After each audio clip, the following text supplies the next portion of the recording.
¿Qué tal están? Bienvenidos. Sin gerontofobia o sin edadismo. Realmente, si observamos lo que dice el derecho al respecto, hay que ir hacia una justicia intergeneracional. El derecho, en tanto instrumento de regulación social y reconocimiento también de dignidad, tiene una función esencial, sin duda, en la configuración del mundo común, pero también puede ser cómplice de la exclusión cuando consagra directa o indirectamente criterios que realmente reproducen desigualdades estructurales. En ese sentido, el edadismo es una forma de discriminación basada en la edad y ha sido históricamente invisible en el ámbito jurídico o tratado de forma fragmentaria, marginal o paternalista. Actualmente, en cambio, el mundo jurídico ya está tomando nota y está defendiendo una concepción diferente que representa la aspiración a una sociedad sin edadismo, y eso exige una reconfiguración también jurídica profunda, que no se limite a medidas antidiscriminatorias generales, sino que incorpore una teoría robusta de los derechos intergeneracionales y reconozca la pluralidad de las trayectorias vitales y garantice también la participación y protección igualitaria en todas las etapas de la vida, porque todas son importantes. La infancia, la adolescencia, la juventud, la madurez, la etapa adulta y la etapa de ser mayores. En ese sentido, se puede decir que el derecho ha sido, sin duda, tradicionalmente ciego al edadismo, y las constituciones, los códigos civiles, por ejemplo, las leyes laborales o sanitarias de hace un cierto número de años, apenas mencionan la edad como categoría de protección. Cuando lo hacen suele ser desde una perspectiva tutelar, especialmente hacia menores y personas mayores, no desde una óptica de igualdad sustantiva, aunque en los últimos años esto ha cambiado afortunadamente. Y esto generaba dos efectos jurídicos fundamentales. En primer lugar, la minoración de la capacidad jurídica de ciertos grupos de edad bajo la presunción de inmadurez o deterioro, y segundo, la exclusión práctica del principio de igualdad cuando no se reconocen los impactos específicos del edadismo. En este aspecto las cosas están cambiando a positivo y también hay que decir que incluso puede haber casos en que los jóvenes pueden ser excluidos del sufragio o de la participación plena en decisiones sanitarias o educativas, aun cuando tengan competencias para ello. Y las personas mayores pueden ser también apartadas de procesos laborales, bancarios, digitales o judiciales, con el pretexto de protegerlas, entre comillas, sin considerar su autonomía real y efectiva. Claro, ahí está también el problema del deterioro cognitivo, que afecta a bastantes personas mayores, pero no a todas. Y también está la cuestión del paternalismo, aunque a veces bien intencionado, refuerza la lógica del edadismo, sustituye la voluntad del sujeto por la del sistema, bajo la presunción de que no puede o no sabe. También es verdad que hay muchos problemas, por ejemplo, en el sentido de que hay residencias de la tercera edad en que las personas supuestamente van de forma voluntaria y eso no es así. Y ese es un tema para escribir mucho sobre él. El primer paso para desmantelar el edadismo en el derecho es reconocerlo expresamente como una forma de discriminación prohibida. Así como hoy hablamos de racismo o sexismo como violaciones del principio de igualdad, debemos hablar también del edadismo como una lesión a la dignidad y al libre desarrollo de la personalidad. Es lo mismo que la gerontofobia, vienen a ser términos prácticamente sinónimos. Es el desprecio a los mayores. Esto exige introducir la edad como categoría protegida en las normas constitucionales y en las leyes y en las iniciativas legislativas. Algunos ordenamientos, como el canadiense, por ejemplo, o el sudafricano, ya han avanzado tímidamente en este camino. En ese sentido, el derecho de la Unión Europea también reconoce la no discriminación por edad en el ámbito laboral. Hay una directiva 2000/78/Comunidad Europea, pero con excepciones amplias que permiten justificar la exclusión por requisitos objetivos, lo cual deja margen al edadismo estructural. En todo caso, hay que decir que un principio jurídico antiedadista debería tener al menos estas tres funciones principales. Primera, normativa, prohibir toda diferenciación de trato basada exclusivamente en la edad, salvo que exista una justificación legítima y objetiva, proporcionada y estrictamente necesaria. En segundo lugar, hay que hablar de una actitud o planteamiento correctivo, permitir acciones afirmativas para compensar desigualdades históricas.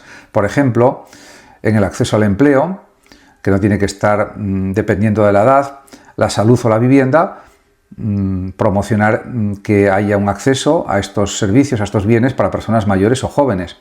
También la transformadora, promover la participación activa de todos los grupos de edad en la vida pública, garantizando su voz en las decisiones que les afectan y que afectan a toda la ciudadanía, además, como es natural.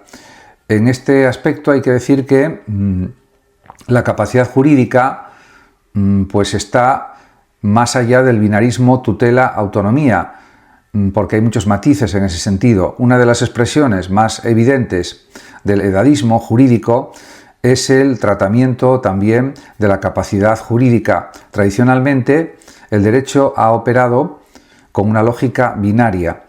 O bien se tiene plena capacidad, adultez funcional, o bien se carece de ella. Infancia, vejez, discapacidad cognitiva, etc. Esta lógica ignora que la capacidad es relacional, contextual y graduada. Una persona puede tener capacidad para ciertas decisiones, pero no para otras. O incluso puede necesitar apoyos, pero no sustitución. Y eso le pasa también a personas jóvenes y adultas. El artículo 12 de la Convención sobre los derechos de las personas con discapacidad, pues podemos decir que ha sido clave, y es del 2006, para cuestionar este paradigma. Establece que todas las personas tienen derecho a la capacidad jurídica en igualdad de condiciones y que también los estados, los gobiernos, deben proporcionar apoyos para su ejercicio, no simplemente sustituir su voluntad. Y todo esto hay que tenerlo siempre presente. Este modelo además puede y debe extenderse al ámbito del edadismo. Tanto las personas mayores como los menores tienen derecho a ser escuchados, a expresar su voluntad, a tomar decisiones informadas como cualquier persona de cualquier edad, y el principio del interés superior del menor no puede usarse tampoco para anular su voz, ni el supuesto deterioro cognitivo para imponer tampoco decisiones ajenas a los mayores. La palabra anciano tiene pues unos significados despectivos que prefiero no usar habitualmente. El derecho debe avanzar hacia modelos flexibles, respetuosos y personalizados del ejercicio de la capacidad o de las capacidades, sin presunciones por edad. Pero en esta sociedad actual hay mucha presunción en función de la edad. También a nivel de participación política se puede decir que tiene que haber una ciudadanía intergeneracional, y el edadismo también se manifiesta en la participación política. En muchos países, por ejemplo, el derecho al voto activo y pasivo está condicionado por la edad, sin análisis contextual ni tampoco excepciones. Los adolescentes, aunque, por ejemplo, están afectados por decisiones cruciales en relación con la educación, con el medio ambiente, con la salud mental y también con el acceso a la vivienda, entre otras cuestiones, no pueden participar en muchos casos directamente en ellas.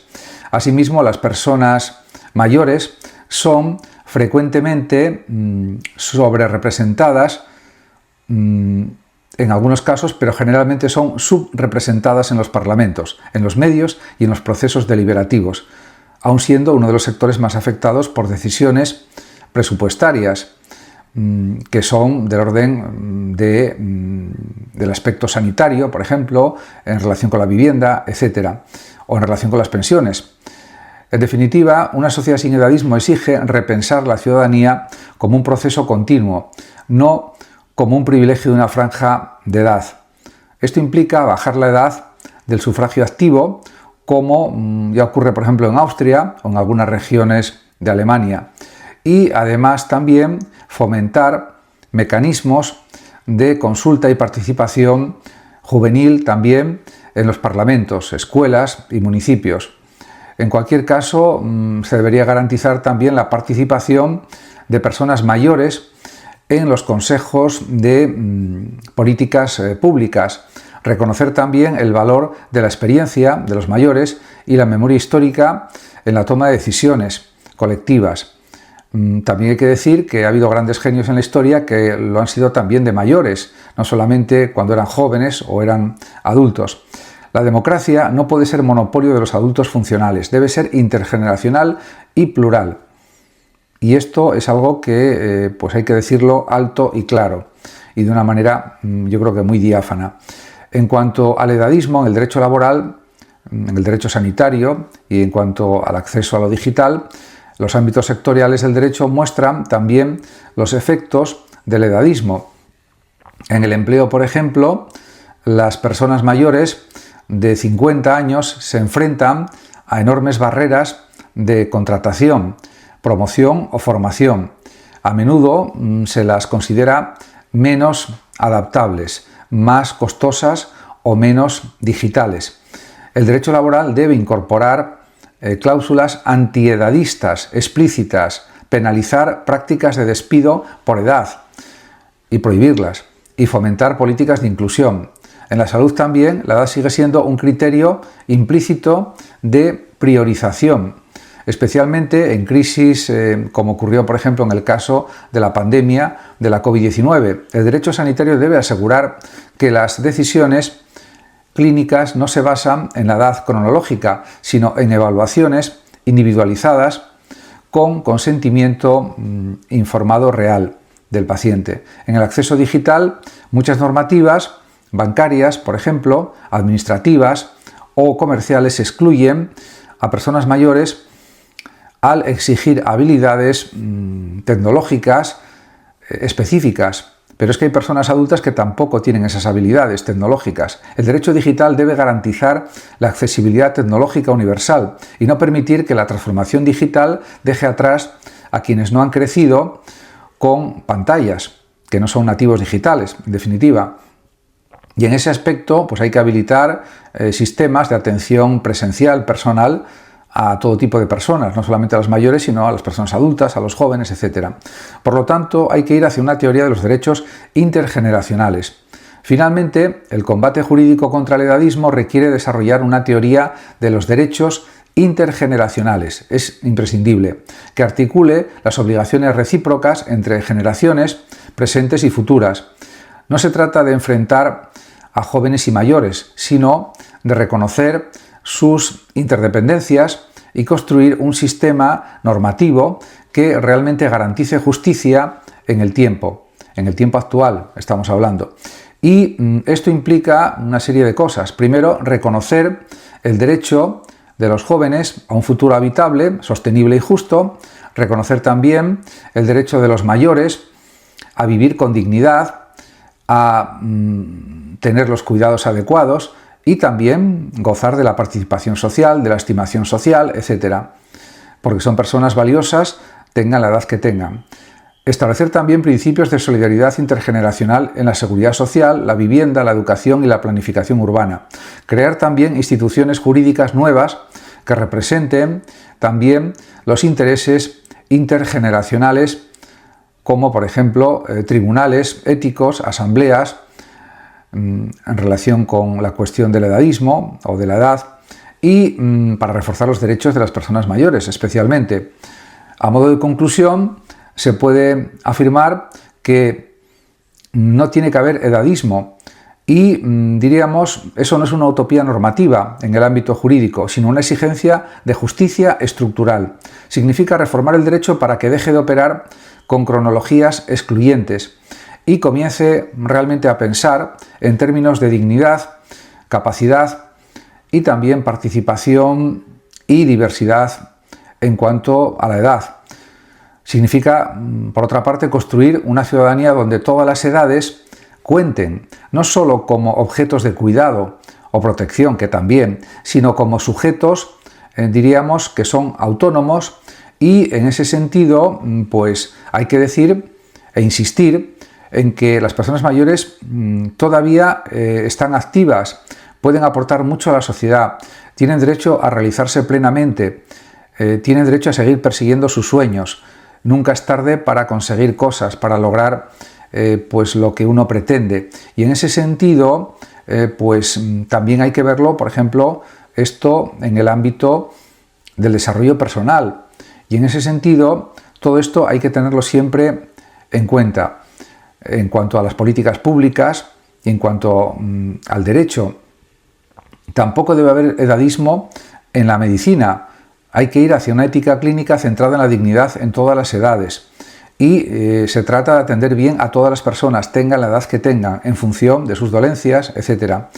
La medicina, como ciencia y como práctica, tiene una responsabilidad crucial en el reconocimiento de la dignidad humana. Sin embargo, a lo largo de la historia, pues ha reproducido formas de discriminación estructural bajo supuestos que no son tecnocientíficos.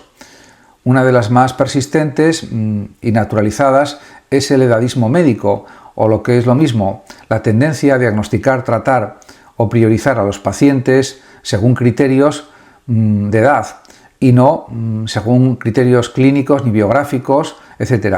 El edadismo médico no se limita a los mayores, también afecta a los jóvenes, a los recién nacidos, a los adolescentes, pero su manifestación más profunda y más evidente ocurre en relación con la vejez, en nombre de la eficiencia, de la escasez de recursos, sobre todo, o del pronóstico estadístico. En cuanto a la duración de la vida, se terminan excluyendo, medicalizando o ignorando vidas humanas completas, y eso no puede ser.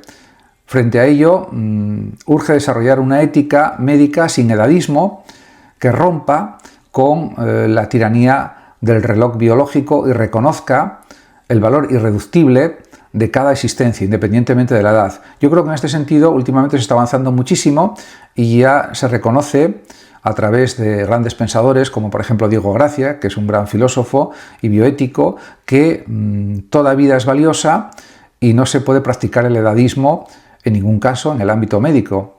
Hay que usar otros criterios, pero ese no. Muchas gracias a todos por su atención y hasta mi próximo vídeo. El que lo desee puede compartir este vídeo, darle like o suscribirse a mi canal de YouTube. Hasta pronto.